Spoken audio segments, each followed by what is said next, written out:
하나님께서 우리에게 주시는 말씀은 사무엘상 17장 말씀입니다. 사무엘상 17장 1절에서 11절까지 우리 함께 봉독하도록 하겠습니다. 사무엘상 17장 1절에서 11절까지 말씀 우리 함께 봉독하겠습니다. 이것은 하나님의 말씀입니다. 블레셋 사람들이 그들의 군대를 모으고 싸우고자 하여 유다에 속한 소고에 모여 소고와 아세가 사이에 진침해 사울과 이스라엘 사람들이 모여 엘라 골짜기에 진치고 블레셋 사람들을 대하여 전열을 벌였으니 블레셋 사람들은 이쪽 산에 섰고 이스라엘은 저쪽 산에 섰고 그 사이에는 골짜기가 있었더라. 블레셋 사람들의 진영에서 싸움을 도두는 자가 왔는데 그의 이름은 골리앗이요 가드 사람이라. 그의 키는 6규빗 한 뼘이요 머리에는 노투구를 썼고 몸에는 비늘 갑옷을 입었으며 그 갑옷의 무게가 5천 세겔이며 그의 다리에는 놋 각반을 쳤고 어깨 사이에는 놋 단창을 메었으니 그 창자루는 배틀채 같고 창날은 1600세며 방패 든 자가 앞서 행하더라.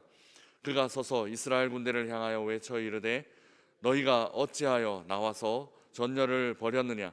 나는 블레셋 사람이 아니며 너희는 사울의 신복이 아니냐? 너희는 한 사람을 택하여 내게로 내려보내라. 그가 나와 싸워서 나를 죽이면 우리가 너희의 종이 되겠고 만일 내가 이겨 그를 죽이면 너희가 우리의 종이 되어 우리를 섬길 것이니라. 그 블레셋 사람이 또 이르되 내가 오늘 이스라엘의 군대를 모욕하였으니 사람을 보내 나와 더불어 싸우게 하라 한지라. 사울과 온 이스라엘이 블레셋 사람의 이 말을 듣고 놀라 크게 두려워하니라. 아멘. 오늘부터 다윗과 골리앗의 이야기가 시작됩니다.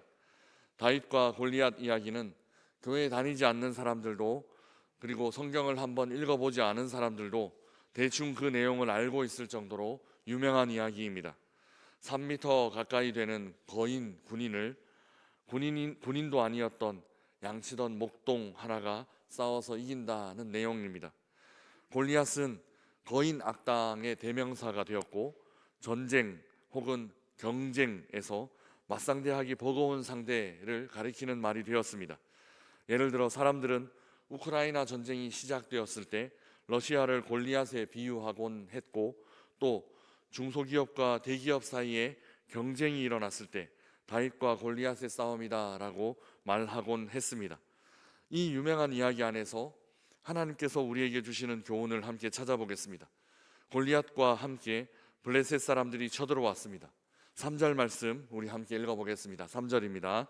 블레셋 사람들은 이쪽 산에 섰고 이스라엘은 저쪽 산에 섰고 그 사이에는 골짜기가 있었더라. 아멘. 진영이 이렇게 이루어져 있었습니다. 골짜기를 사이에 두고 양쪽이 산 위에 진을 치고 있었습니다.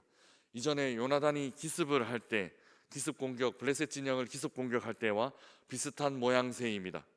서로의 진영을 공격하려 들어가려면 일단 자기가 서 있는 산에서 내려와야 합니다. 그리고 골짜기를 지나 상대방이 서 있는 대적들이 서 있는 그 산으로 올라가야만 합니다. 산 위에 있으니 아무래도 산 아래 골짜기가 잘 보였을 것입니다. 이런 지리적인 상황 때문에 전쟁이 좀 독특한 방식으로 진행되려고 합니다. 전면전을 치르지 말고 대장들끼리 나와서 1대1로 싸워서 결판을 내자라는 제안을 하는 것입니다. 이런 싸움의 방식이 골리앗의 말 안에 나타납니다. 우리 8절 9절 말씀 함께 읽어보겠습니다. 8절 9절입니다. 그가 서서 이스라엘 군대를 향하여 외쳐 이르되 너희가 어찌하여 나와서 전열을 벌였느냐? 나는 블레셋 사람이 아니며 너희는 사울의 신복이 아니냐? 너희는 한 사람을 택하여 내게로 내려보내라. 그가 나와 싸워서 나를 죽이면 우리가 너희의 종이 되겠고 만일 내가 이겨 그를 죽이면 너희가 우리의 종이 되어 우리를 섬길 것이니라. 아멘. 사실 이런 싸움의 방식은 이스라엘 민족들에게 그렇게 흔한 익숙한 방식이 아닙니다.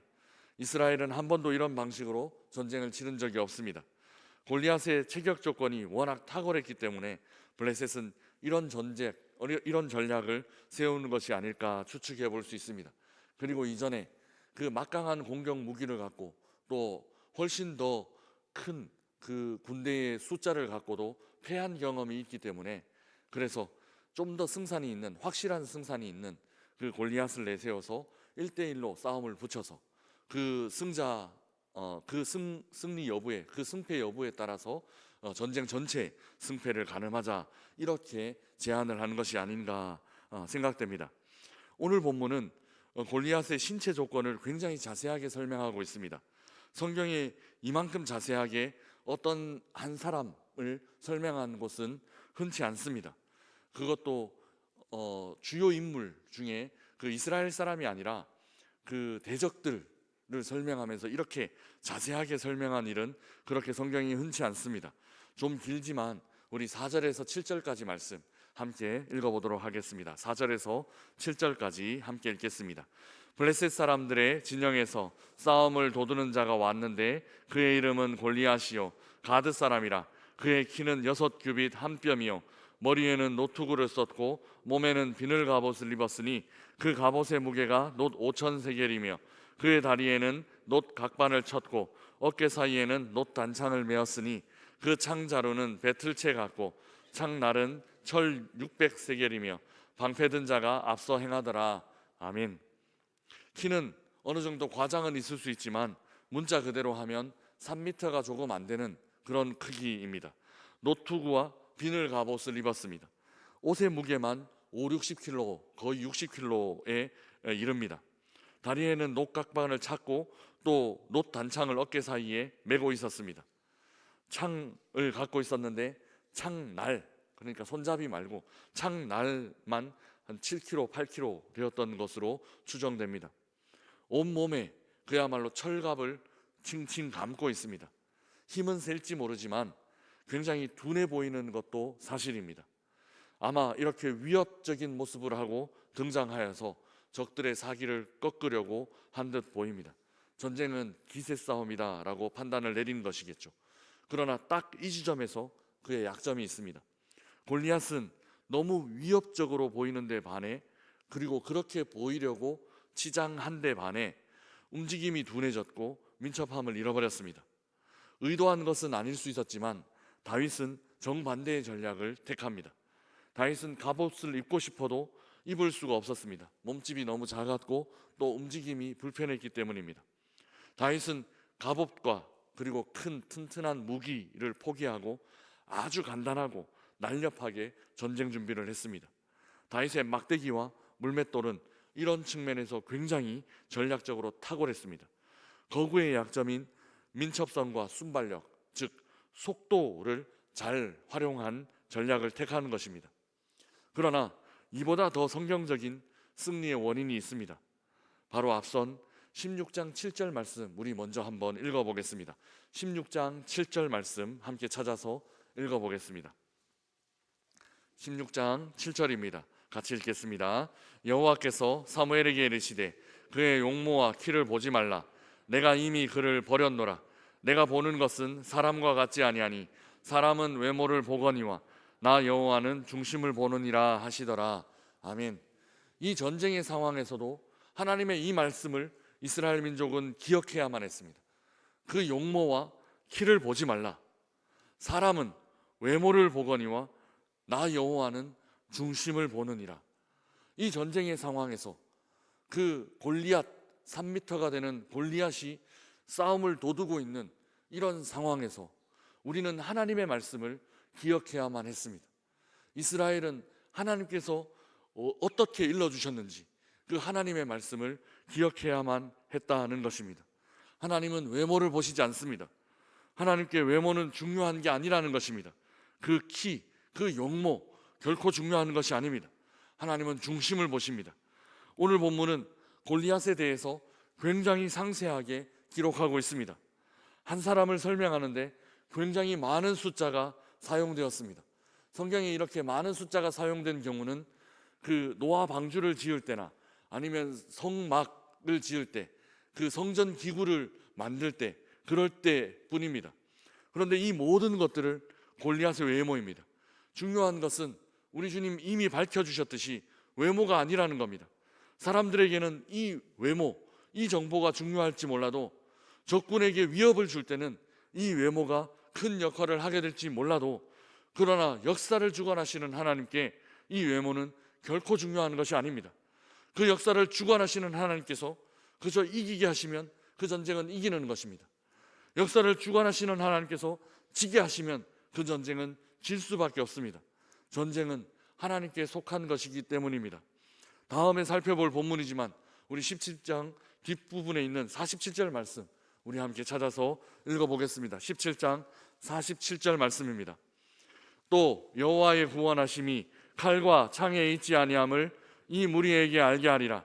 전쟁은 여호와께 속한 것인즉 그가 너희를 우리 손에 넘기시리라. 아멘. 이것이 다윗의 고백입니다. 전쟁은 칼과 창에 있지 않습니다. 6kg, 7kg, 가본 무게만 몇십 킬로, 그 무게에 전쟁의 승패가 있지 않습니다. 전쟁은 오직 여호와께 속한 것입니다. 싸움 잘 하도록 이것저것 갖춘 외모에 전쟁의 승패가 달려있는 것이 아닙니다. 전쟁의 승패는 오직 하나님의 손에 달려있는 것입니다. 골리앗에 대해 길게 기록된 외형 묘사 안에서 우리 믿음의 사람들은 전쟁에 이길 만한 조건 아무것도 없네 이렇게 고백할 수 있어야 합니다.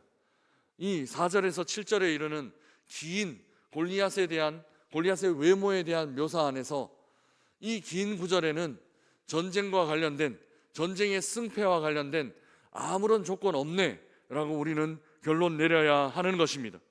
키 큰 거 알겠는데 그래서 어쩌라고, 힘센 거 알겠는데 그래서 무기들 강력한 거 센 거 알겠는데 그래서 그게 왜? 이게 우리 믿음의 사람들의 반응이 되어야만 합니다. 우리들에게 이런 조건들은 그렇게 중요한 조건들이 아닙니다. 하나님은 외모가 아니라 중심을 보시기 때문입니다. 외모가 승리하게 하는 것이 아니라, 외형적인 조건이 이기게 하는 것이 아니라 중심이 하나님을 향할 때 승리하게 되는 것입니다. 사랑하는 명선의 가족 여러분, 골리앗의 외모에 대한 길고 상세한 묘사 안에서 우리는 두려움이 아니라 자신감을 느껴야 합니다. 골리앗의 무기에 대한 자세하고 상세한 묘사 안에서 우리는 떨림이 아니라 비웃음으로 반응해야만 합니다. 이것이 본질이 아니기 때문입니다. 우리에게는 그런 것이 하나도 중요한 고려 대상이 아니기 때문입니다. 그럼에도 우리들도 참 많이 이런 부분에 우리의 에너지를 소모하며 우리의 에너지를 낭비하며 살아가곤 합니다. 그야말로 낭비입니다. 하나님께서 보셨을 때 조금도 중요하게 여기시지 않는 것들에 우리는 참 많이 인생을 낭비하며 살아갑니다. 하나님께서 보셨을 때 조금도 중요하지 않은 것에 이 지면을 이렇게 낭비한 것처럼 우리의 인생도 그렇게 하나님께서 보셨을 때 중요하지 않은 것에 참 많이 낭비하며 소모하며 그렇게 살아간다는 것입니다. 생각해 보십시오. 하나님께서 우리를 택하신 이유가 골리앗보다 키가 커서입니까? 하나님께서 우리에게 복 주신 이유가 골리앗보다 힘이 세서입니까? 하나님께서 우리를 이기게 하신 이유가 골리앗보다 무기가 강해서입니까? 아닙니다. 하나님은 그런 외모에, 그런 외형적인 것에 전혀 관심이 없으십니다. 하나님께서 무관심하게 여기시는 영역에 우리의 관심을 집중할 필요가 전혀 없습니다. 우리는 4절에서 7절까지를 읽으면서 전혀 집중할 필요가 없다는 것입니다. 오늘 하루 하나님께서 중요하게 여기시는 것들에만 우리가 중요하게 여기며 우리의 관심을 집중하며 살아가시기를 주님의 이름으로 축복합니다. 하나님께서 무관심하게 여기시는 것에 우리도 관심 주지 말아야만 합니다. 그래서 하나님의 관심이 항상 우리에게 머물러 있는 우리 명선의 모든 성도들의 오늘 하루가 되시기를 주님의 이름으로 축복합니다. 우리 주신 말씀 생각